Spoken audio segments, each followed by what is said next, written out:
kids. I am back for this week's Bible story. And so today our story comes from Daniel chapter 6. It is Daniel in the lion's den. And so our memory verse today is Daniel 6:26. It says, I am making a new law. This law is for people in every part of my kingdom. All of you must fear and respect the God of Daniel. He lives forever. His kingdom will never be destroyed. His rule will never end.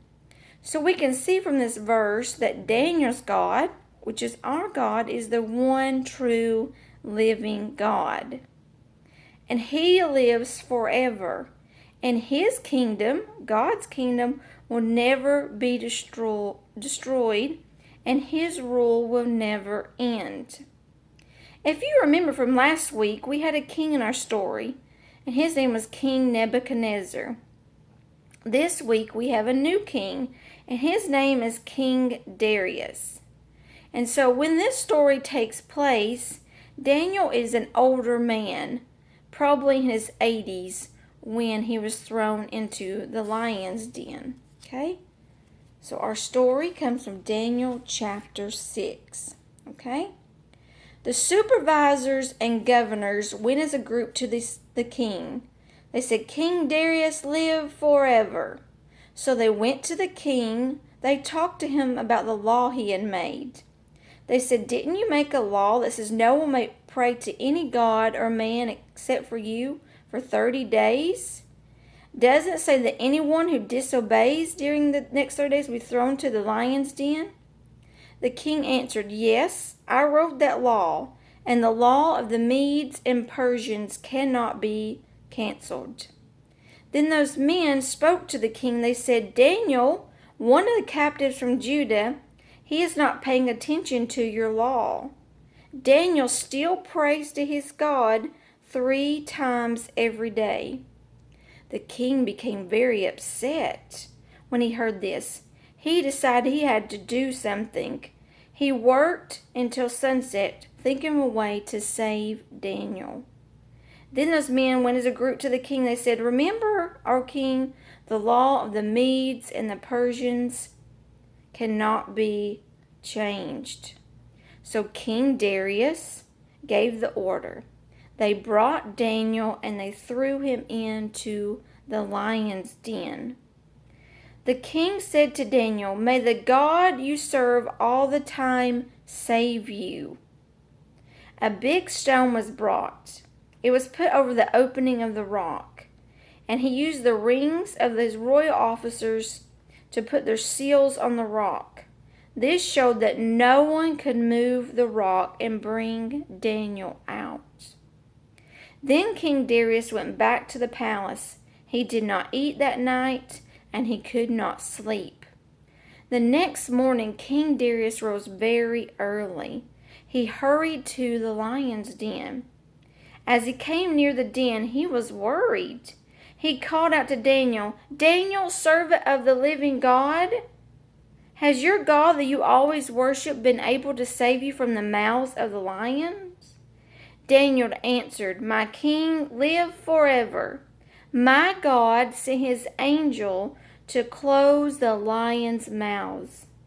They have not hurt me because my God knows I am innocent. I never did anything wrong to you, my king. King Darius was very happy. He told his servants to lift Daniel out of the lion's den. So they lifted him out and did not find any injury on him at all.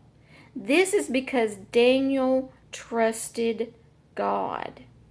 Okay? So we can see in this story that because Daniel trusted and Daniel served the one true living God, God saved him from the lions. Okay? So here's some questions that you can answer with your parents or grandparents. How many times a day did Daniel pray to God? If you can't quite remember, go back and reread the story with your parents or grandparents. or rewatch the video. What was the name of the king in the story? Remember, last week it was King Nebuchadnezzar, but this week we had a new king in our story. What was put over the opening of the lion's den? Remember, they threw Daniel in the lion's den, and they put something over top of the opening. Do you remember? Was Daniel hurt? When they lifted him up out of the lion's den, did Daniel have any scratches on him at all? Who took care of Daniel? Who saved him? Finally, I would like for you to name 4 ways that God takes care of us. See, just like God took care of Daniel and saved him from the lions, and remember last week we saw that God took care of Shadrach, Meshach, and Abednego in the fiery furnace. God can take care of us.